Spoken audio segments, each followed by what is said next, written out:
This is day 93, Artificial Accountability. I sat on the bleachers this afternoon watching my daughter run the court, her shoes squeaking against the polished wood as she pivoted and drove towards the basket. The coach barked instructions from the sideline, sharp and clear, and she responded without hesitation.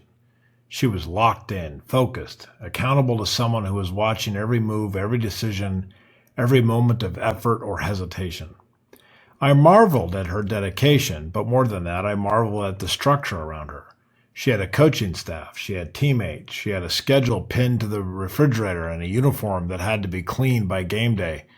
She had people holding her accountable, and because of that, she showed up.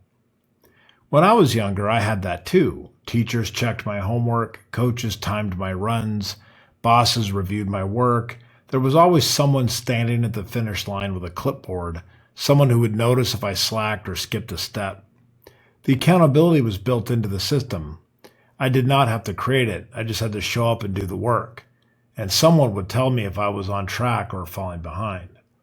But as I got older, something strange happened. The work became more important, but the people holding me accountable started to disappear. I moved into senior positions where there was no one above me to report to. I started working on projects that mattered deeply to me, but only to me. There was no coach on the sideline, no teacher collecting assignments, no boss waiting for a status update. The stakes were higher, but the structure was gone. I was on my own. That is when I realized that the accountability does not just vanish because you get older or more experienced. It has to be replaced. If you do not build it yourself, you will drift. You will tell yourself that you are still committed, still working hard, still on track, but without something concrete to measure against. Those words become hollow. You can lie to yourself for a long time when no one else is watching. So I started creating artificial accountability. I tried a lot of things. I've told friends about my goals, hoping that would keep me honest. I set deadlines on my calendar. I wrote down my intentions in a journal. Some of these things have helped, but none of them stuck the way I needed them to. Then I stumbled onto something that worked. The streak. A streak is brutally simple. You do the thing every day, and you mark it down. You miss a day and the streak breaks. There is no negotiation, no gray area, no room for excuses. The number is either there or it is not.